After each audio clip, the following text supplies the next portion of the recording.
मनोज मिश्रा जी भोपाल से। राधा वल्लभ श्री हरिवंश। राधा वल्लभ श्री हरिवंश। गुरुदेव आपके चरणों में कोटि कोटि प्रणाम। महाराज जी, ये शरीर आपका शरणागत है। प्रभु, प्रारब्ध अनुसार इस शरीर में बीमारी आ जाती है या कोई चोट लग जाती है? शरीर शरणागत नहीं, केवल शरीर नहीं है। अहम शरणागत हुआ कि नहीं हुआ? तो कपड़ा शरणागत करने से क्या होता है? कपड़ा शरणागत करने से काम थोड़ी बनना है। कल्याण और मोक्ष तो कपड़ा पहनने वाले को होना है।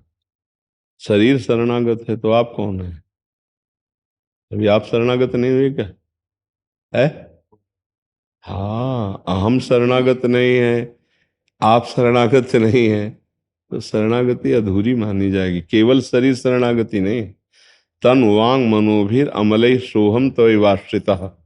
तन वांग मनो, शरीर वाणी मन और सोहम, सो अहम। तनवांग मनोभिर अमलय सोहम तवैवाश्रितः, मैं आपके आश्रित हूँ। अब बोलिए क्या कहना चाहते हैं? महाराज जी, प्रभु, प्रारब्ध अनुसार इस शरीर में बीमारी आ जाती है या कोई चोट लग जाती है जिस पर दास का भाव रहता है कि मेरे प्रभु मुझ पर कृपा कर रहे हैं और ये मेरा अंतिम जन्म है और मृत्यु रूप में मेरे ही प्रिया प्रीतम आएंगे तो और प्रसन्नता होगी। परंतु अन्य लोग कहते हैं कि जब इतनी पूजा करते हो, इतना दिन तो अन्य लोगों से मतलब है? अन्य लोगों से मतलब है नहीं तो फिर जब आप हमारे समर्पित हैं तो आपको हमारी बात समझनी चाहिए। जो तुम्हारे अंदर आ रही है वो हमारी बात है, तो तुम्हें दूसरे की सुनने की क्या? दूसरे की सुनो तो हमारी बात छोड़ो, तो जाओ माया में। हमारी बात मान रहे हो तो दूसरे की सुनना बंद करो। ना काहू सो बोलिबो, ना कोई व्यवहार, अपनी कुंवरी किशोरी को जियत निहार निहारी। एक मार्ग पकड़ो।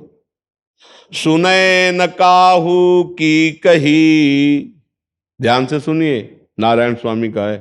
सुने न काहू की कही और कहे न अपनी बात, नारायण वा रूप में मगन रहे दिन रात। अपनी निष्ठा पे मगन रहो।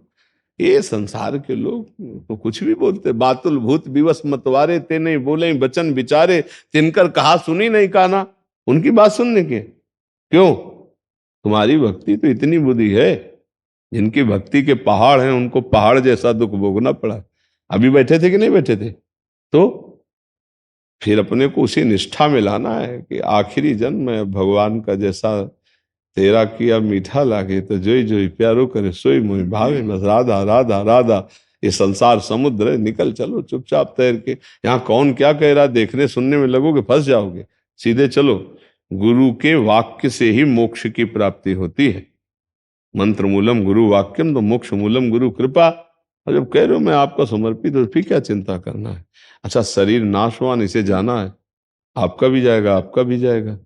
अब इसके लिए कोई चिंता नहीं करनी। संसार में तुम्ही को केवल मरना हो तो परेशानी हो जाए, संसार में तुम्हारे ही शरीर में केवल रोग हो तो परेशानी हो जाएगी। बेचारा पूरा संसार निरोग है, ये बेचारा रोगी है, या पूरा संसार नहीं मरेगा, ये बेचारा मरेगा, ऐसा तो नहीं ना। इसका नाम मृत्यु लोक है, यहाँ सब मरेगा पक्का। इसलिए बहुत विवेक पूर्वक, धैर्य पूर्वक हम संतों की बात सुने, संसारियों की बात क्यों सुने? संसारी पुरुषों की बात सुनने लायक है। पागलों की सलाह मानी जाती है, ये पागल हैं, अपने भोगों में रत है, इनका अलग स्वरूप है। विवेकवान ऐसे पागलों की बात नहीं सुनता। बातुल भूत विवश मतवारे, ते नहीं बोले बचन विचारे, तिनकर कहा सुनी नहीं काना। तुम मुस्कुरा दो, राधा चल दिए केवल से और क्या, तुम मुस्कुरा दे। जैसे कोई उपहास करे ना तो उसमें बोर नहीं होना चाहिए। जय जय श्री राधे चल दिया। वो आदमी सोचे खीस माटी का बना हुआ है आदमी, इसको बुरा ही नहीं लगता। ऐसा भक्त होना चाहिए। हमको आनंदित होना है। वो हम जल गए कि इसने ऐसा क्यों कह दिया, तो हम सबके मुंह थोड़ी बंद करेंगे। हमको अपना मुख प्रसन्न रखना है, अपना हृदय निर्विकार रखना है। यहाँ आनंद है ना, सब आनंद है बस। धीर जी सूरत से। राधा वल्लभ श्री राधा वल्लभ श्री हरिवंश। महाराज जी, महाराज जी, मेरा प्रश्न है कि स्थूल कारण और सूक्ष्म शरीर से ऊपर कैसे उठा जाए, उसकी क्या प्रक्रिया है? पहले नाम जप करो, नाम जप। कांटे से कांटा निकलता है, कांटा लगाओ तो कांटे से निकलता है। आकार में फंसे हो, आकार से शुरू करो। प्रभु की छवि विराजमान करके उनकी पूजन शुरू करो, उनको भोग लगा के पाओ, उनके चिंतन में रहो, नाम जप करो, सत्संग सुनो, लीला गायन करो। गंदे आचरण ना होने पावे, पाप कर्म ना होने पावे, तो धीरे धीरे ज्ञान प्रकाशित होगा। तो तो ज्ञान के द्वारा तीनों शरीरों से हम राग रहित होते हैं। यद्यपि हम हैं अब भी राग रहित ही हैं, पर अज्ञान भ्रम वो हमको रागात्मक फांसे हुए नहीं। चैतन्य घन कभी जड़ में बंधन हो ही नहीं सकता। जड़ चेतन ग्रंथि पड़ गई यद्यपि मृषा, पर छूट अति कठिन है। छूटना बड़ा कठिन इसीलिए हो रहा है, भजन नहीं है।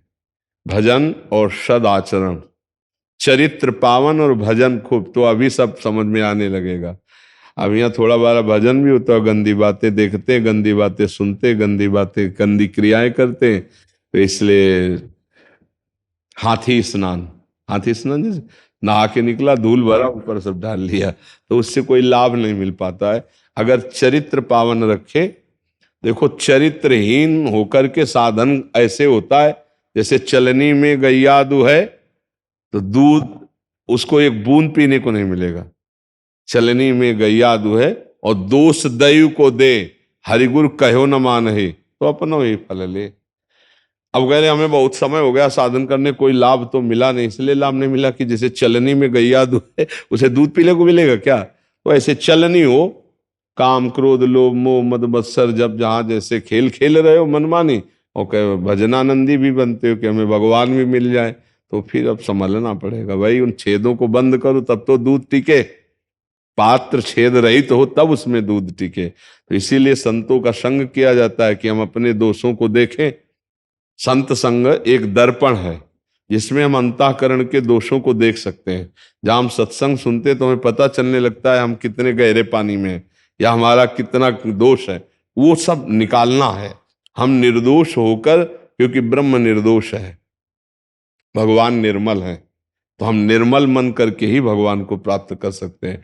तो नाम जप करो, जिन बातों को पता है गंदी बातें उनसे दूर रहो, उनसे दूरी बनाओ, और खूब भगवान और गुरु के आश्रित भाव रखो, तो वही ज्ञान प्रदान करते। ज्ञानदाता भगवान है, और जब ज्ञान हो जाता तब ऐसे दिखाई देता है जैसे आपका शरीर दूर अलग, ऐसे ये शरीर स्थूल अलग दिखाई देता है, अंतःकरण अलग दिखाई देता है, स्वभाव अलग दिखाई देता है।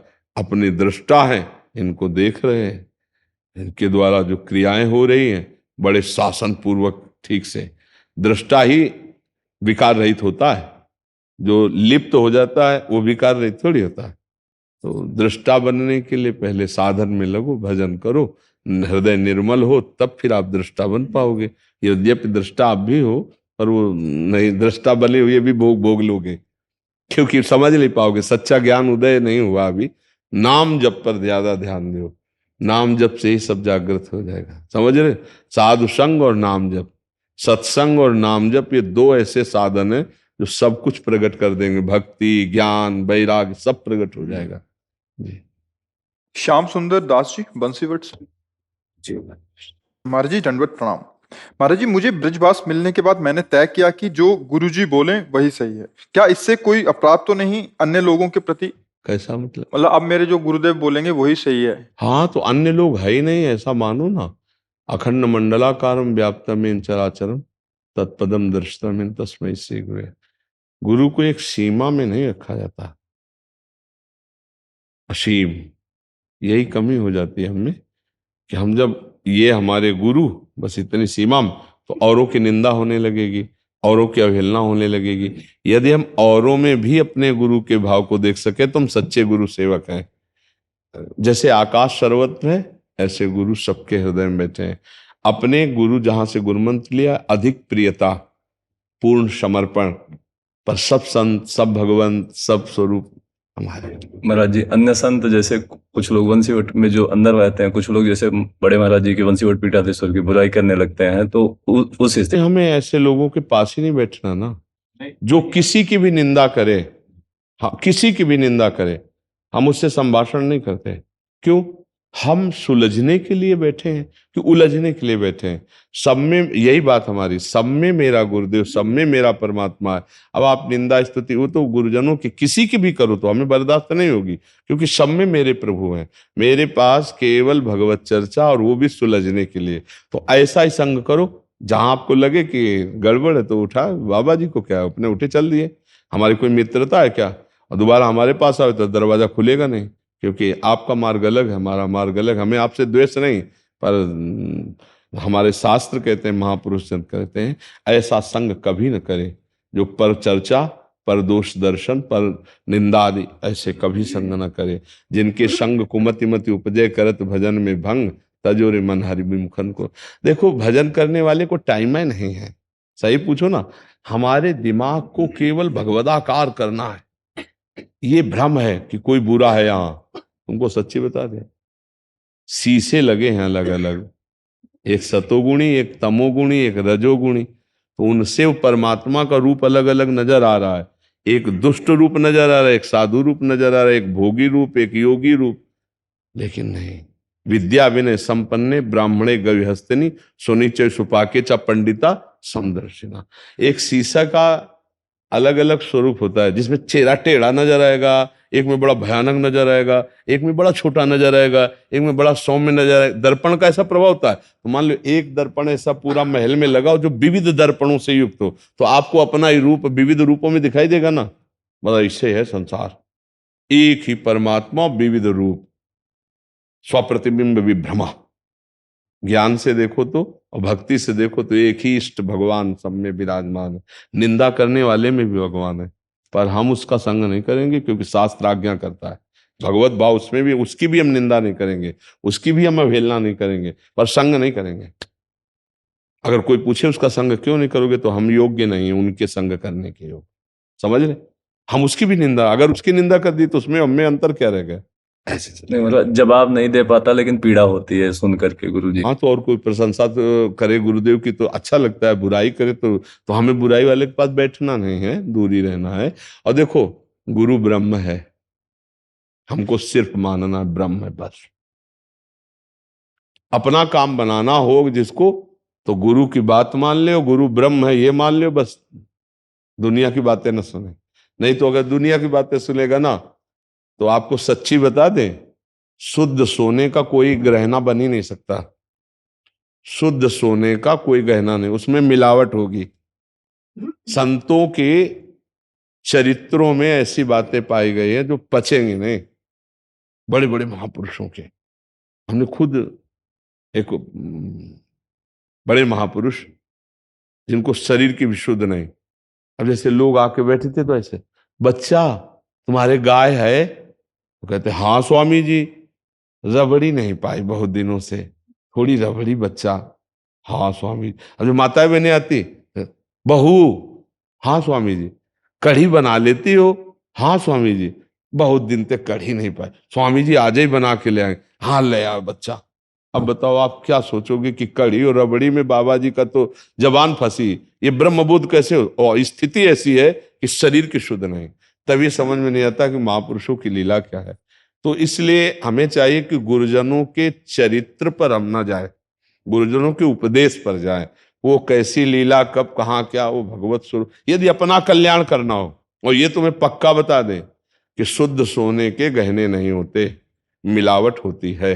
तो जड़ चेतन गुण दोष में विश्व कीन करतार। अगर तुम थर्मामीटर लगाओगे तो 90 गुण होंगे तो 10 दोष होंगे। तो संत हंस गुण गाहे पे परिहरिवार विकार। संत जन गुण ग्रहण करते, दोषों का त्याग कर देते हैं। इसीलिए शास्त्र आज्ञा करता है, गुरुजनों के जो वचन से चरित्र मिलते हो वो अनुसरण करे, नहीं तो हर बात गुरुजनों की अनुसरण ना करे। जैसे आद्य गुरु भगवान शंकराचार्य जी एक जगह मछली बिक रही थी, तो ऐसे खड़े हुए ऐसे मछली, 4 जो शिष्य थे उन्होंने नहीं खाया, और जो थे कि गुरु जी खा रहे हम भी खा लिए। देखा ऐसे आगे बढ़े तो कांच उबाला जा रहा था, नारियल के खप्पर में गरम उबला हुआ कांच, वो तो महायोगी आद्य गुरु भगवान शंकराचार्य। अब वो जो शिष्य मछली पाए थे उनकी तरफ देखा, का पियो। अरे बोले गुरु जी मर जाएंगे इसको पिएंगे। तो मछली क्यों खाई? बोले आपने खाया इसलिए खा ली। तो बोले हम भी तो कांच पी रहे, पियो। ऐसे की सो जिंदा मछली निकले जल में छोड़ दी। अब वो तो महायोगी थे, और वो सब लीवर में जाके पच रहे। गुरु जो कर रहा है वो हमें नहीं करना, जो गुरु कह रहा है वो हमें करना है। ये कहते कि हमसे तो कह रहे हैं कि आप ऐसे रहो, और खुद आप ऐसे रह रहे हैं। नहीं नहीं, उनकी क्या स्थिति है, वो कैसे, हमें प्रभु का क्या आदेश, में बस हमें वैसे चलना है। मेरे गुरुदेव मुझे कैसे आदेश कर, अपने गुरुजन जैसे अपनी माँ होती है, ध्यान देना, माँ तो माँ होती है ना। बस अगर कल्याण पाना है जगत में तो गुरुदेव के वचन दो से संबंध रखे बस। और तीसरी बात, वो सब माया में फिर हो जाएगी।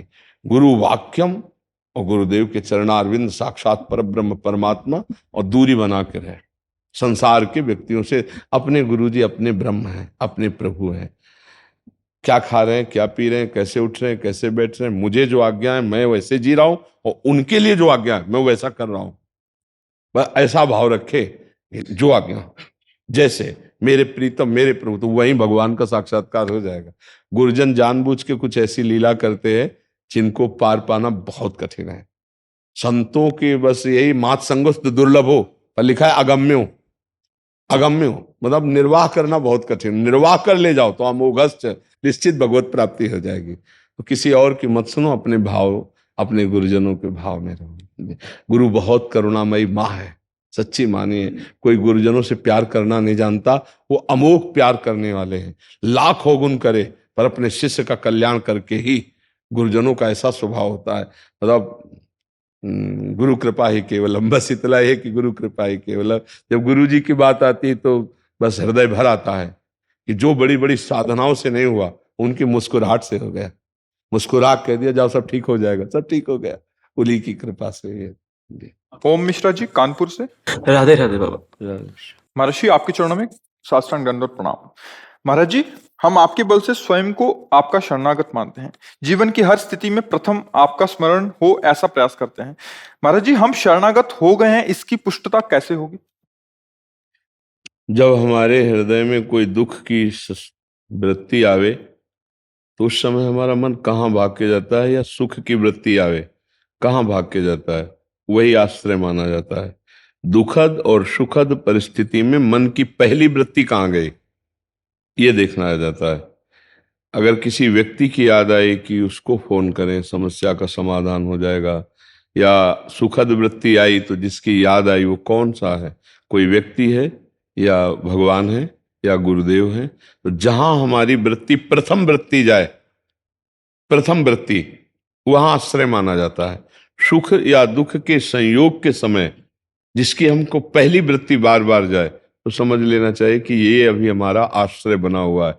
व्यक्ति है या धन है या कोई पद है या कोई पदाधिकारी है या श्री भगवान है या गुरुदेव है। अगर हमारी पूर्णता हर वृत्ति भगवान में जाती है तो सब, जैसे भारी दुख की परिस्थिति, लगता मेरे प्रभु ने विधान किया है। अगर बचने की भावना है तो प्रभु ही बचाएंगे। मुझे किसी व्यक्ति का भरोसा, व्यक्ति का आश्रय, जैसे गोस्वामी तुलसीदास जी कह रहे हैं, बने तो रघुबर ते बने, बिगड़े तो भरपूर, तुलसी और अन ते बने, ता बनबे पे धूर। ये शरणागति हमारे बने तो प्रभु से बने। सुख है तो जय जय श्री राधे, और दुख है तो जय जय श्री राधे। हम किसी से नहीं, अपने आराध्य देव तो माना जाएगा कि आप शरणागत हैं। जिसका चलते फिरते उठते बैठते हर समय भगवान का भरोसा, उन्हीं का चिंतन, वो भगवान का शरणागत माना जाता है। समझ पा रहे हो आप जी? ध्रुव आहूजा जी कनाडा से। राधे राधे। राधे राधे गुरुजी। गुरुजी, मैं कनाडा का रहने वाला हूँ। श्री जी की कृपा से 5.5 साल बाद इंडिया वापस आना हुआ है, और आपकी कृपा से आज आपके दर्शन का सौभाग्य प्राप्त हुआ है। गुरुजी, मैं सोशल मीडिया पर आपकी वीडियो देखता हूँ। लाखों इंटरनेशनल स्टूडेंट्स जो पढ़ने गए हैं या मेरे जैसे जो वहीं सेटल होने गए हैं, वो सब आपको सुनते हैं। मेरा क्वेश्चन यह है कि जैसे यहाँ पर लोग अपने भगवान के दर्शन करने फट से भागे चले आते हैं जब भी उनके मन में मतलब कोई विपत्ति आती है या लगता है कि विश्वास की कमी हो रही है भाव में, तो उनका विश्वास बढ़ जाता है। पर हम हजारों किलोमीटर दूर, मैं 13,000 किलोमीटर दूर रह रहा हूँ, सभी धाम इंडिया में आना डेली लाइफ में बहुत मुश्किल हो जाता है। आप क्या समझते हैं कि मंदिर में केवल भगवान है? भगवान क्या आपके हृदय में नहीं है? आपको कहीं जाने की जरूरत नहीं है, आपको पुकारने की जरूरत है। जब समस्त देवता, पृथ्वी, भगवान शंकर, ब्रह्मा आदि एकत्रित हुए तो रावण के अत्याचार से पीड़ित होकर तो उनका कहाँ जाया जाए, क्योंकि भगवान ही इस दुख का निवारण कर सकते हैं। कोई कहता है क्षीर समुद्र चलें, कोई कहता है बैकुंठ चलें, अमुक अमुक जगह। तो भगवान शंकर परम ज्ञानियों में श्रेष्ठ हैं। तो उनका ते ही समाज गिर जा में रहे हूँ, अवसर पाई बचन एक कहे हूँ। हरि व्यापक सर्वत्र समाना, प्रेम ते प्रगट हूँ ही मैं जाना। भगवान शंकर कहते हैं कि उसी समय मुझे अवसर मिला और मैंने कहा कहीं जाने की जरूरत नहीं, हरि सर्वत्र रूप से समान भाव से विराजमान है। अगर मैं आर्त भाव प्रेम से पुकारूं तो यही हरि प्रकट हो जाएंगे। और ऐसा ही हुआ। तो हमें लगता है कि जिनको ये है कि हम जाकर दर्शन कर लेते हैं तो हम उनको सौभाग्यशाली समझते हैं, लेकिन अगर हम नहीं जा पाते तो हम दुर्भाग्यशाली नहीं हैं। हमारे प्रभु जब सर्वत्र हैं तो यहां भी हैं जहां हम हैं, सबके हैं तो मेरे भी हैं, सब समय है तो इस समय भी है। इसलिए मुझे ये तो नहीं सोचना कि मैं किसी मंदिर नहीं जा पाता, हमारी ऐसी ड्यूटी है, हमें ऐसी जगह तैनात किया गया, या हम ऐसी जगह व्यापार कर रहे हैं, ऐसी जगह हम डॉक्टरी कर रहे हैं, पढ़ाई कर रहे हैं। जो भी, आपके हृदय मंदिर में भगवान है। और बाहर के मंदिर से हृदय के मंदिर का परिचय मिल जाना बहुत उत्तम होता है। अगर बाहर के मंदिर में गए, हृदय के मंदिर से परिचय नहीं है, तो आप देख लो ऐसे ऐसे कुछ नहीं, क्या फर्क पड़ता है। वैसे कि वैसे ही हमारे अंदर काम क्रोध रहते हैं, वैसे कि वैसे हम गंदे बने रहते हैं। क्या हुआ? हृदय के मंदिर के भगवान का परिचय नहीं, तो बाहर के मंदिर से हमारा कोई विशेष लाभ नहीं मिल पाया। आप देख लो ना, सब लोग तो जाते हैं दर्शन करने, दर्शन करने के बाद किसी के आंसू निकलते हैं, कोई रोमांचित होकर आनंद में डूबता है, नहीं बगल में आके चाट पकौड़ी खाता। बिहारी जी जाकर के भी निर्दोष दृष्टि नहीं रहेगी। आपको सेवा में, सेवादार में, वहां के लोगों में यही सब देखना हो। और अगर आपकी दृष्टि अंतर्मुख हो जाए तो यही गोविंद बैठे हैं, यही बिहारी जी बैठे हैं, फिर तो आप जिधर देखोगे बिहारी जी दिखाई देगी, उनकी कृपा दिखाई देगी। तो आप अंदर नाम जप करो और हृदय से प्रभु को प्रेम करो और कहो कि प्रभु हम तो मालूम नहीं आ सकते, लेकिन आप सर्वत्र हो। मैं आप जहां भी हो, अगर यहाँ हो तो यहाँ, बाहर हो तो बाहर, अगर वृंदावन में तो वृंदावन, आप सुन सकते हो मेरी बात। भगवान कनाडा से वृंदावन की बात बहुत जल्दी सुन सकते हैं, बिना फोन के नहीं सुन सकते। पुकार के देखो, हस्तिनापुर में द्रौपदी जी हैं और द्वारिका में भगवान हैं। जे ही पुकारा हा द्वारिकाधीश, तो यही वस्त्र बनकर भगवान प्रकट हो गए। तो भगवान वही थे ना, द्वारिका से आना नहीं पड़ा, वही थे भगवान, पर पुकारा द्वारिकाधीश कहकर। ये बात है। हम भगवान को यदि अपने हृदय में विराजमान, भगवान है सबके हैं पक्का, ये बिजली उन्हीं की है। ये जो आप चैतन्यता देख रहे हैं ना, हंसना बोलना खेलना चलना फिरना, ये स्वभाव यंत्र के प्रभाव से अलग अलग हो सकता है, लेकिन बिजली एक ही है। जैसे हीटर का, यंत्र का प्रभाव गर्म करना, तो बिजली वहां से हीट पैदा कर रही। ये एसी का प्रभाव है ठंडी वायु देना, तो ठंडी। फ्रिज का स्वभाव ठंडा। ये करण है, उनसे क्रिया अलग अलग हो रही, बिजली एक ही है। तो वो बिजली है परमात्मा सब में। तो हृदय से भगवान को पुकारो और छवि रख लो भगवान की। अगर भगवान सर्वत्र है तो छवि में भी तो है। अपने भगवान को देख, कहीं जाने की जरूरत नहीं है, देख लिया। जय हो बिहारी जी महाराज, जय हो राधा वल्लभ जी महाराज। और आजकल तो बहुत कृपा है, इंटरनेट और मोबाइल का जमाना है। सत्य मानो, मोबाइल से जो सुन रहे हो तो उसका चमत्कार ना हुआ होता तो आप यहाँ ना बैठे होते। मतलब जैसा हमारे बोलने से यहाँ है, ऐसे ही कनाडा से भी सुनने में हुआ, आपको नहीं हुआ ना। तो ऐसे ही जैसे यहाँ बिहारी जी आके दर्शन करने से लाभ मिलता है, ऐसे बिहारी जी की छवि रख लो तो कनाडा से ही। और आजकल तो इंटरनेट में बड़ी सब सुविधाएं हो गई किसी की, तो आप उसको मानो, लेकिन छवि को छवि न मान के बिहारी जी मानो, तो आपको उसी में लाभ मिल जाएगा। बिहारी जी आकर बिहारी जी को बिहारी जी ना मानो तो लाभ नहीं मिलेगा। दुर्योधन के सामने बिहारी जी बात कर रहे हैं श्री कृष्णचंद्र जी, और वो मानता है क्या? वो नहीं मानता कि ये भगवान है। एक भी बात भगवान की नहीं मान रहा है। और जो भगवान की बात मान ले तो सब फिर ये जो नाश हुआ ये नहीं होता, आनंद हो जाता।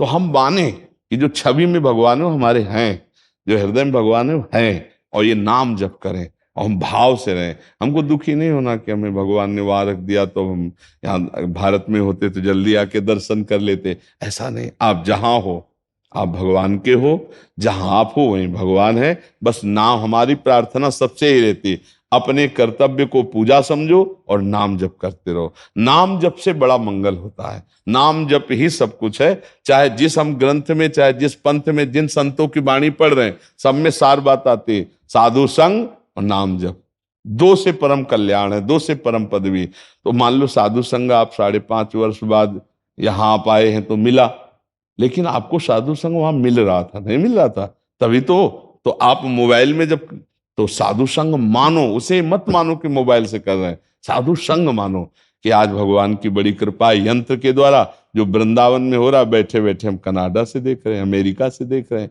तो आनंदित रहो। उसे इतना नकारात्मक सोच में मत ले जाओ कि मैं कनाडा में हूं, काश मैं भारत में होता तो ऐसा मुझे रोज रोज सानिध्य वहीं मिल रहा है।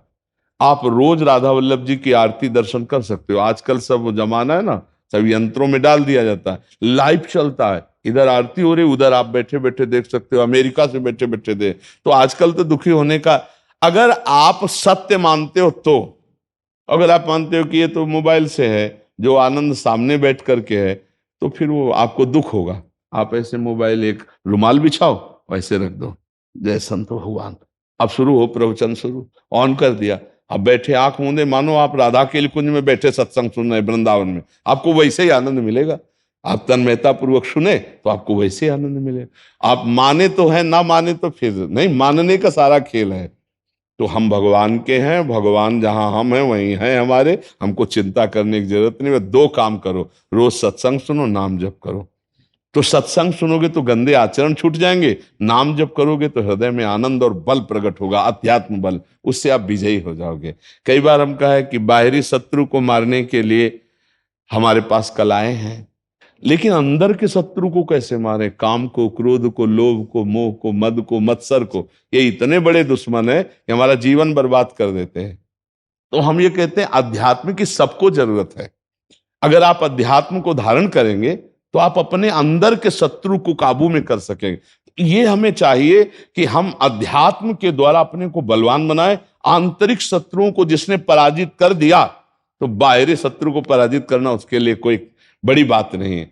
बाहरी शत्रु पराजित करने के लिए हम सब कलाएं जानते हैं, लेकिन आंतरिक शत्रु को पराजित करने के लिए नहीं जानते, तो धोखा हो जाएगा। हम घर में ही परेशान हो जाएंगे, हम अपने आप से परेशान हो जाएंगे। तो ये विचार जो पावन विचार होंगे, ये अध्यात्म से होते हैं। इसलिए नाम जप करे और सत्संग सुने। सबको सत्संग सुनने का अवसर है, कान में लगाए हुए आप हर काम कर सकते हो। सत्संग भी चल रहा है, आप गोली भी चला सकते हो, आप कान में लगा करके आप ऑफिस के भी काम कर सकते हो, सब काम कर, नहीं किया जा सकता। तो मुझे लगता है नाम जप करे और सत्संग सुने, और जहां है वहीं भगवान है, और जो हम कर रहे हैं वो भगवान की ही सेवा कर रहे हैं, ये अनुभव कर लो तो अलग से अगरबत्ती लगाने की जरूरत नहीं पड़ेगी। सच्ची मानिए, अर्जुन कह रहे मैं सन्यास लूंगा, भिक्षावृत्ति से जूलूंगा, इनको नहीं मारूंगा। भगवान हंसकर कहते हैं अज्ञान की बात करते हो, मार इनको। बस ये बात समझना है, गीता क्या कह रही? अपने कर्तव्य को ही पूजा मानो। कर्तव्य में मिस्टेक ना होने पाए, तुम्हारी सच्ची पूजा हो गई। अब हम लोग कर्तव्य को संसारिक समझ लेते हैं और अगरबत्ती और आरती को पूजा मान लेते हैं, नहीं मान लेते, तभी हम परेशान हो जाते हैं। पूजा का स्वरूप दो नहीं रखना, एक ही रखना है। जो भगवान ने हमें कर्तव्य दिया, ये हमारी पूजा है। और स्मरण, हम राधा राधा, कृष्ण कृष्ण, राम राम, हरि, ये तो इसमें ना नहाने की कोई समस्या है और ना इसमें खाने की कोई समस्या है।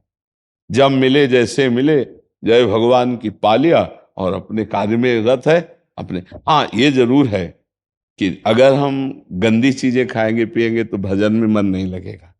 हमारा तात्पर्य सात्विक वस्तुओं से है कि जैसा भी भगवान यथा योग्य जो भगवान दे रहे उनको। ऐसे धर्म बड़ा सूक्ष्म, उसको समझना होता है। ऐसी परिस्थितियों से धर्म का निर्णय, जो अज्ञानी लोग होते हैं वो नहीं समझते। परिस्थिति में हमारा धर्म इस समय क्या कहता है, वो जानकारी सत्संग के द्वारा नाम जप के द्वारा हमारा जब ज्ञान प्रकट होता है, निर्मल होता है, तो हमें किसी से पूछना नहीं पड़ता, अपने आप समझ में आता है। तो आप बलवान बनो, उत्साह संपन्न बनो। और एक बात और हंसी में हम कहते हैं, एक चरण बढ़ाया तो ब्रह्मलोक पहुंच गया, और एक चरण बढ़ाया तो नीचे के लोग नप गए। तो अभी तो बीचे में हो आप, तो टांग के बीचे भी तो हो, कहाँ दूर हो भगवान से, है नहीं? हाँ, दूर नहीं हो। इसलिए खूब नाम जप करो, सत्संग सुनते रहो। अनुजा जी मेरठ से। राधे राधे। महाराज जी, दो प्रश्नों को एक साथ मिला के, महाराज जी कुछ प्रश्न हम बार बार इसलिए करते हैं कि उसका आप हर बार एक नए ढंग से उसका उत्तर देते हैं कि वो समझ आ जाए। महाराज जी, इनका ऐसा है कि आजकल के युवा करियर में छोटी सी असफलता मिलने पर डिप्रेशन का शिकार हो जाते हैं। महाराज जी, इसका बाहर निकालने का वो बताइए। और जैसे ये जो प्रश्न किए थे, इनका भी एक समाधान था कि मेरी शरीर की छोटी बहन ने किशोरावस्था में ही 5 वर्ष पूर्व परीक्षा में फेल हो जाने के डर से अपना शरीर त्याग दिया था। घर में ज्ञान देखो, और सत्संग का अभाव था। हाँ हाँ, तो हमारा कई बार इस विषय पर निवेदन रहता है कि बच्चों को आध्यात्मिक शिक्षा दे और माता पिता मित्रवत व्यवहार करें। इस विषय में माता पिता का बहुत बड़ा योगदान होता है। अगर हम अपने बच्चे से मित्रवत व्यवहार करें और उसको एक साहस बनाएं कि देखो तुम अच्छे से पढ़ो, अगर फेल हो जाते हो तो तुम दुखी मत होना, पढ़ाई में कमी तुम्हें नहीं रखना, कमा कर पैसे हम तुम्हें देंगे, ट्यूशन हम पढ़ाएंगे, हर व्यवस्था। अगर फेल हो गए तो हम डांटेंगे नहीं, लेकिन तुम्हारी पढ़ाई में कमजोरी नहीं होनी। अगर फेल हो जाते तो गले से लगाना चाहिए, कोई बात नहीं। लेकिन समस्या ये होती है कि आजकल फीस इतनी पड़ती है कि माता पिता की कमाई अधिकतर बच्चों की पढ़ाई में जब जाती है, उनकी पोशाक, उनकी और जब फेल हो जाते हैं तो उनको एक बहुत बड़ी अंदर से जलन सी होती है, और उसमें बोलते हैं कि कितना पैसा खर्चा किया तुम्हारे लिए, लेकिन तू फेल हो गया ना। अच्छा, उनके मित्रगण जो पास हो गए हैं वो उनका तो कई तरह से छोटा सा भी विवेक है, छोटी सी बुद्धि है, वो निर्णय नहीं कर पाती। उस समय माता पिता का सहयोग बहुत जरूरी है। ऐसे बच्चों को बहुत दुलार कर, तू चिंता मत करना, अगली बार तुझे और हम ट्यूशन लगाएंगे और अच्छे से पढ़ाएंगे, तू फेल हो गया कोई बात नहीं, ऐसा दुलार करना चाहिए। या जैसे वो परीक्षा देने जा रहे हैं, पास ही होना चाहिए, मतलब उनको इतना दबाव डाल दिया दिमाग में। अब उनको अगर ये आभास भी हो गया कि मैं सही पेपर नहीं दे पाया तो फेल हो, तो फिर वो जो ये बताए ना, वो करने के लिए उनको और कोई रास्ता नजर नहीं आता। स्कूल जाएंगे तो बच्चे उपहास करेंगे, घर आएंगे तो माता पिता डांटेंगे मारेंगे, इससे एक ही उपाय है। अच्छा, वो इसके परिणाम को तो जानते हैं नहीं बच्चे। मुझे लगता है कि इसमें माता पिता का बहुत बड़ा योगदान होना चाहिए। बच्चों के जीवन के उत्थान और पतन में माता पिता का बहुत योगदान होता है। अब जैसे किसान आदमी है, अब वो गेहूं बेचकर फीस देता है, अब बच्चा फेल हो गया तो उसके लिए तो बहुत बड़ी हानि का विषय हो गया ना। अब उसको सिंचाई भी देनी पड़ती, खाद भी देनी पड़ती, उसी से भोजन भी होना है, उसी से पोशाक भी बननी, उसी से बेटी का ब्याह, उसी से पढ़ाई करनी। अब ऐसे लोग जब टार्चर करते हैं ना बच्चे को, देखो ना पड़ोसी का लड़का पास, अब वो लड़का क्या सोचेगा और उसका दिमाग क्या सोचेगा कि अब मैं कैसे जीऊं। तो उसको छोटे छोटे बच्चे, उनका निर्णय छोटे छोटे क्या जो डिग्रियां कर रहे हैं, वो आए थे ना कोटा से, वो प्रश्न एक भाई और उसका दूसरा भाई, दोनों भाई आए, जी। वो कह रहे हैं कि एक आईएएस की तैयारी कर रहा है, वो कह रहा है 1.5 साल हो गया मेरे को तैयारी करते हुए, घर से पैसे लेके तैयारी कर रहा हूँ, अभी मैं इतना घबरा गया हूँ अंदर से, मेरे को लग रहा है कि मैं फेल हो गया तो मेरा क्या होगा। 1.5-2 साल बर्बाद हो गए, पिताजी का पैसा लगा, भाई का भी पैसा लग रहा है, इसलिए मेरा आत्मविश्वास इतना डगमगा गया कि मेरे को आगे नहीं डगमगाना चाहिए। इसीलिए अध्यात्म की जरूरत है। सुख दुखे समय कृत्वा लाभा लाभो जया जयो, नहीं डगमगाना चाहिए। हम अविनाशी के बच्चे हैं, अगर एक तरफ हम फेल हो जाते हैं तो हम किसी तरफ तो पास होंगे, हम चलेंगे। मान लो हम पढ़ाई में फेल हो जाते हैं तो हम कोई व्यापार करते हैं, हमें मरना जरूरी है क्या? मर के कोई 5 स्टार होटल है कि वो हम जाकर सुरक्षित व्यवस्थित हो जाएंगे? अरे भूत योनि मिलेगी, हमें दुर्गति होगी। मानव योनि में तो हम अपना सुधार कर सकते हैं, मरना कोई हल नहीं समस्या का। कह रहे थे पिताजी से इतना डर लग रहा है। हाँ, यही हमको माता पिता से प्रार्थना, इसीलिए हमने बच्चा शब्द न बोल के माता पिता को बोला है कि उस समय माता पिता को बहुत ही सावधान रहना चाहिए। बच्चा खोने से अच्छा है कि उस बच्चे के जीवन को संभाल ले, नहीं तो पक्का ये छोटे छोटे। अच्छा, दूसरी बात यह है कि आजकल नवीन बच्चों में ब्रह्मचर्य हानि की बहुतायत हो गई है। मोबाइल और कुसंग। छोटे छोटे बच्चे जिनको ज्ञान भी नहीं है कि मतलब हमारा ये क्रिया, हमारा ये चेष्टा, हमारा ये बोलना देखना हमको किस दुर्गति में पहुंचा देगा। अब उनकी स्मृति शक्ति लोप होगी, जितना वीर क्षय होगा स्मृति शक्ति लोप होगी। इसका पहचान होती है, स्मृति शक्ति पर प्रभाव पड़ता है। ब्रह्मचारी स्मृतिवान होता है, एक बार जो सुन लिया जीवन में नहीं भूलेगा, एक बार जो चेहरा देख लिया कभी पहचान लेंगे। वो ब्रह्मचर्य में स्मृति होती है। अब स्मृति ब्रह्मचर्यहीनता में गई तो पढ़ाई में रुचि नहीं, प्रमाद स्थितियां जागृत हो जाती। छोटे छोटे बच्चे व्यभिचार और व्यसन दो में फंस जाते हैं। बच्चे बच्चे से व्यभिचार, बच्चे बच्चियों से गर्लफ्रेंड बॉयफ्रेंड, ये क्या है? ये क्या है? व्यभिचार का ही तो रास्ता है। अरे बड़े बड़े योगी मुनियों की इंद्रियां कंट्रोल में रहना मुश्किल हो जाए अगर कुसंग हो जाए। संगम त्यजेत मिथुन व्रतिनाम मुमुक्षु सर्वात्मना विसृजेत बहिरिंद्रियाणि। इंद्रियों को खुला छोड़ दे तो ऋषि मुनि भ्रष्ट हो जाए। सौभरी जी का श्लोक है कि मछली की मैथुन क्रीड़ा देख करके 50 ब्याह कर लिए मानधाता के पुत्रियों से। अब ये छोटे छोटे बच्चे जब व्यभिचार में उतरेंगे तो इनकी बुद्धि, इनकी स्मृति ये नष्ट हो जाएगी। फिर पढ़ाई में पास कैसे होंगे? फिर व्यसन में उतरेंगे, क्योंकि व्यभिचार और व्यसन दोनों सगे भाई हैं। व्यभिचार करने वाले को व्यसन जरूरी है, व्यसन करने वाले को व्यभिचार जरूरी। भारी व्यभिचार करने वाला व्यसन लेगा और भारी व्यसन करने वाला व्यभिचारी होगा, क्योंकि व्यभिचार की मांग होती है व्यसन में, कोई भी नशा हो। अब छोटे छोटे बच्चे, अब ये जो दुर्गतियां फैल रही हैं इनका, जैसे किसान आदमी अध्यात्म को नहीं जानता, फसल नष्ट हो गई, कुछ हुआ, आत्महत्या कर लिया। ये मतलब हल है क्या समस्या का? हमारा मरने से समस्या का हल नहीं है, हमारा कर्म बिगड़ जाएगा, हम और गलत योनियों में जाएंगे जहां हमारा सुधार ही नहीं हो सकता। हमको यही सुधार करना है। समस्या से लड़ना मानव देह का कर्तव्य है। राज तिलक सुबह होने जा रहा है रघुनाथ जी का और 14 वर्ष का वनवास हो जाता है। कितनी भारी समस्या। जिनको चक्रवर्ती सम्राट पद का राजपद मिलने जा रहा है, सुबह भगवान की बात कर रहे हैं, उन्हीं को 14 वर्ष का वनवास, वो भी तापस वेश विशेष उदासी, 14 वर्ष राम वनवासी। लेकिन मुस्कुराहट में फर्क नहीं पड़ी प्रभु के। जो राज तिलक के लिए वही वनवास के लिए कोई परिवर्तन नहीं। हमको शिक्षा देते हैं भगवान अवतरित होकर कि भारी विपत्ति में भी हमको मुस्कुरा कर लड़ना सीखना है। ये बहुत कमजोर बातें, पर वो बच्चे वो समझ नहीं पाएंगे। बच्चों की जो आज दुर्दशा हो रही है उसके 2 कारण हैं। पहला कारण है ब्रह्मचर्यहीनता, आहार विहार व्यसन ये सब उसी में आ गया। और दूसरा कारण भारी कुसंग, मोबाइल से कुसंग और समाज का कुसंग। उनके मित्र ऐसे हैं कुसंगी जिससे वो बहुत ही हानि होती चली जा रही। और घर के माता पिता अपने में इतने व्यस्त हैं कि बच्चों के साथ व्यवहार करते हैं तो कटु व्यवहार करते हैं। वो नहीं समझ रहे इन छोटे बच्चों पर कड़ुआ आपका बर्ताव क्या प्रभाव डालेगा। ये बड़े होंगे तो नास्तिक हो जाएंगे, आपको थप्पड़ी आएंगे पक्का। अगर प्यार से चलोगे ना, धर्म से चलोगे, इनको धर्म सिखाओगे तो ये झुक के पैर छुएंगे।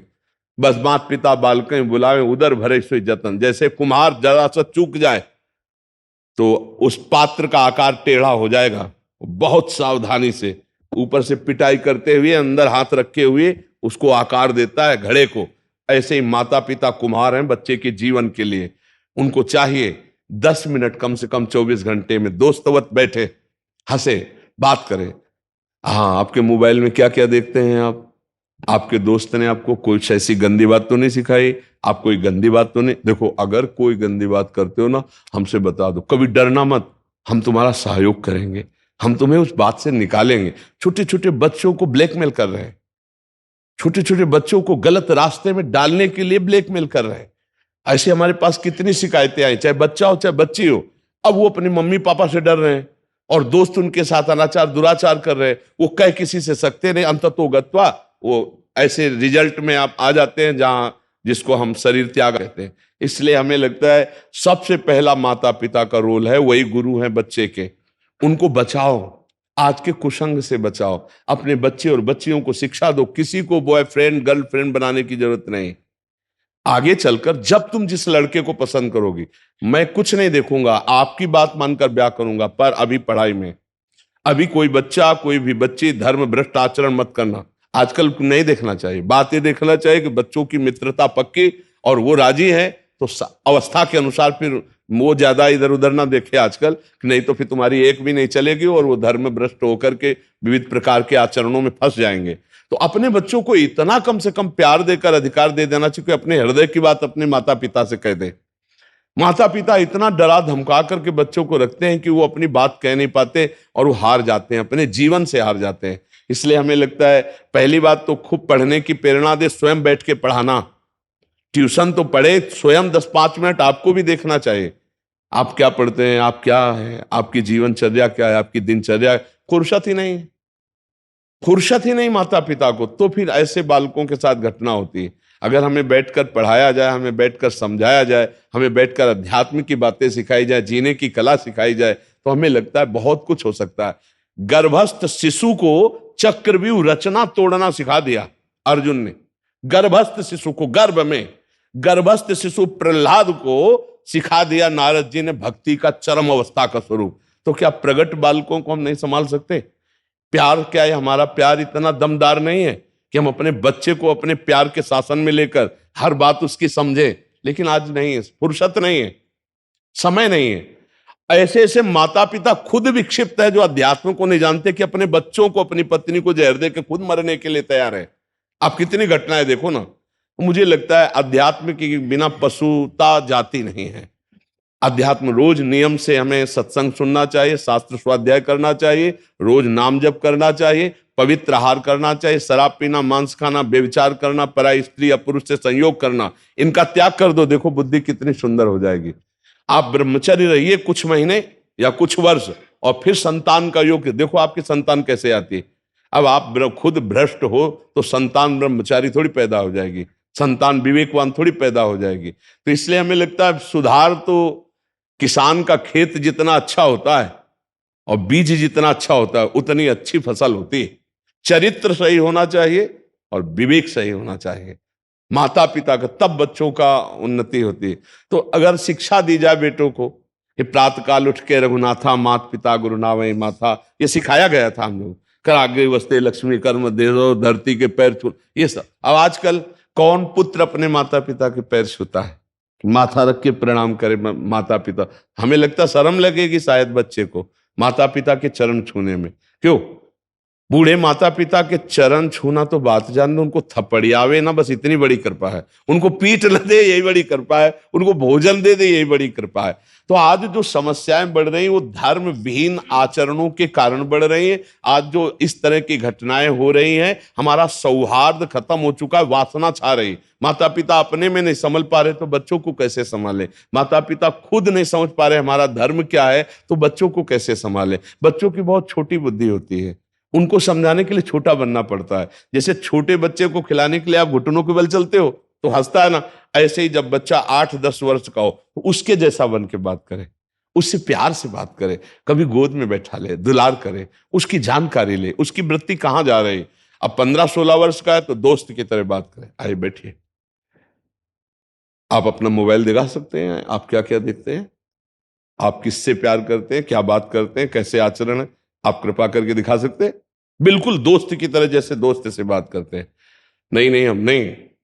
देखो हम तुम्हारे पक्के दोस्त भी हैं, पिता भी हैं, जान की ताकत लगा देंगे, कहीं फंसने नहीं देंगे।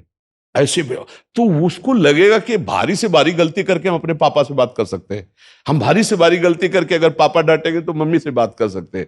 अब जब इतना प्यार दुलार नहीं है तो ये होता चला जाएगा। ये छोटे छोटे बच्चों को जो ये रोग लग रहा है बहुत खतरनाक लग रहा है। इनकी स्मृति चली जाएगी, इनकी जीवनी शक्ति लो हो जाएगी और ये अपना निर्णय करने में असमर्थ हो जाएंगे। इसलिए हमें लगता है हमारी नई पीढ़ी को माता पिता बचावें, मित्रजन बचावें। जो आजकल ये व्यभिचार प्रवृत्ति चल गई, इसे दोस्ती ना मानी जाए, बहुत खतरनाक। अपने बच्चों को बचाओ, ये गर्लफ्रेंड बॉयफ्रेंड इनसे बचाओ, लेकिन बचावे कौन? वो खुद लिप्त हैं।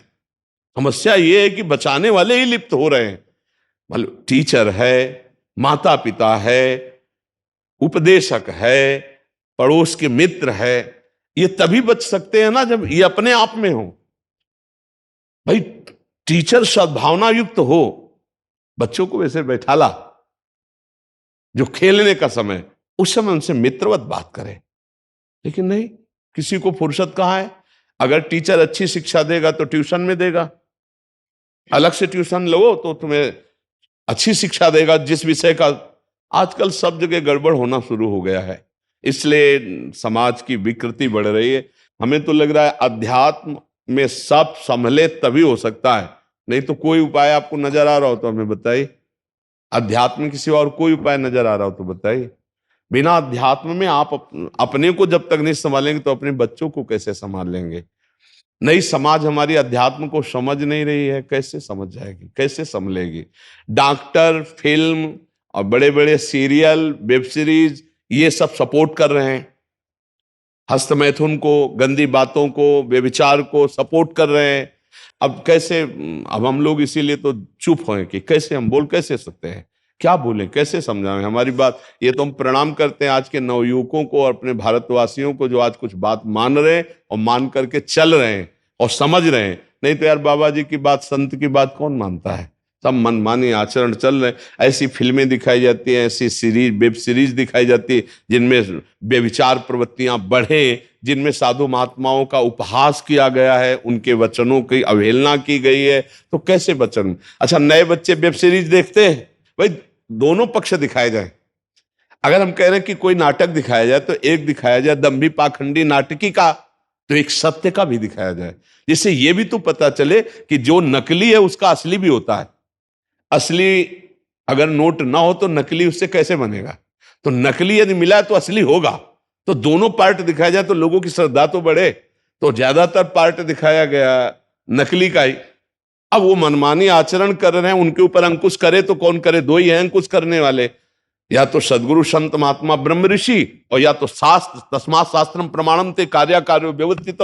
शास्त्र पढ़ना नहीं, संतों की बात माननी नहीं। अब कैसे सुधार हो समाज का। ये तो पता नहीं कौन सी कृपा की लहर चली है कि आज हमारे भारतवासी, क्या देश विदेश, सब बात सुन रहे हो, मान रहे। तो हम उनको हृदय से प्रणाम करते हैं कि हमारी बात मान रहे, तुम्हारा मंगल होगा, इसमें तुम्हारा मंगल होगा, तुम्हारा कल्याण होगा। प्रभु से हम प्रार्थना करते हैं कि हे नाथ, जैसे हम पर कृपा कर रहे हो, ऐसे हमारे भारतवासी, हमारे देश विदेश में जो भी आपके वचन सुन रहे हैं, आपकी महिमा सुन रहे हैं, उनके हृदय का परिवर्तन हो। ये हमारा कोई जादू नहीं है, ये हमारे प्रभु का प्रताप है। उनसे हम प्रार्थना करते हैं आनंद पूर्वक जीवन। कितने लोगों का चलने लगा, कितने लोग गलत मार्गों से हट रहे हैं। ये बात अध्यात्म के बिना नहीं हो सकती। तो हमें लगता है कि माता पिता, मित्रजन, समाजजन अध्यात्म को समझे, भगवत मार्ग को समझे। जो ब्रह्मचर्य में ताकत है वो व्यभिचार में सुख नहीं है। जो व्यसन रहित होने में दैवत्व है, दैवी संपदा है, वो व्यसन करके आसुरी संपदा में नहीं है। जो आप सात्विक भोजन पाकर निर्णय करेंगे, वो मांस खा के निर्णय नहीं कर सकते। मांस खा के चर्बी बढ़ा सकते हो, अध्यात्म बल नहीं। अध्यात्म बल संकल्प बल होता है, पक्का समझना। संकल्प बल होता है, संकल्प बल में अपार सामर्थ्य होती है। अध्यात्म में हर कष्ट सह करके विजय पाने की लालसा, हर कष्ट सहकर। मेरी बात मान लो, सब लोग अध्यात्म से जुड़ो तभी बन पाओगे। ये मांस खाना, शराब पीना, जुआ खेलना, व्यभिचार करना, गंदे आचरण करना, इनसे सब पशुवत है आचरण, कुछ नहीं। हमें लगता है संभालना चाहिए अध्यात्म के द्वारा ही समझ। ये बहुत हम तुमको सच्ची कह रहे हैं, मान लो भगवान के नाम में एक अपार सामर्थ्य है। अपार सामर्थ्य मतलब तुम्हें कैसे बताए। 100 ग्राम दुख है और 900 ग्राम सुख है। क्या करेगा दुख, अब बताओ। 100 ग्राम है ये दुख, 100 ग्राम, और ऊपर से लदा है 900 ग्राम सुख। क्या करेगा दुख। और अभी 1% सुख नहीं है और ऊपर से 1 किलो दुख लदा है। यह है संसारी पुरुष का लक्षण। और उसको कोई भरोसा ही नहीं भगवान का। और चिंता शोक में निमग्न रहता, चाहे अरबों रुपया कमा लो, वासनाएं तुम्हें जलाएंगी, पाप तुम्हें कष्ट देगा। चिंता शोक से तुम मुक्त नहीं हो सकते। इसलिए नाम जप करो, व्यसन रहित रहो, अपने बच्चों को आत्मवत प्यार करो, मित्रवत प्यार करो, उनको दुलार करके थोड़ा समय सबको चाहिए, चाहे ड्यूटी वाले हो, चाहे किसान हो, चाहे व्यापारी हो, अपने बच्चों को दो।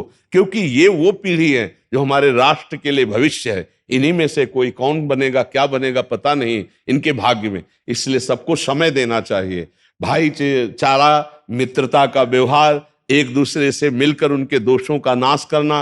पर आजकल ऐसा नहीं, छोटे छोटे बच्चों से मिलकर के उनके साथ गंदा बर्ताव किया जाता है, उनको गंदी बातें सिखाई जाती है। हमारा समाज बहुत बुरी तरह नष्ट हो रहा है। व्यभिचार में सबसे ज्यादा नष्ट हो रहा है। व्यसन और व्यभिचार, ये दो का तो एक राज्य छा गया है। आजकल छोटे छोटे पार्टियों में वही पार्टी मानी जाती है जिसमें मदिरा का परोसा ना जाए तो पार्टी नहीं, जिसमें गंदे भोजन न दिए जाए तो वीआईपी नहीं। आज की समाज का देखो ना, करोड़ों रुपया खर्चा करके सब कैसे, हमें तो लगता है कि वो पद्धति कब आएगी जब सबके पैर धो करके और पाटे पे या उस पे बिछा करके, नहीं टाट की पट्टी और सुंदर पत्तल पे, और खूब बढ़िया से परोसा जाता था मिट्टी के पात्रों में खीर और ये सब, वो पवित्र। और ये गिद्ध भोजन, हम जो भाई हम, तो अब कैसे बुद्धि शुद्ध रहेगी भाई। श्री श्री राधा श्री राधा।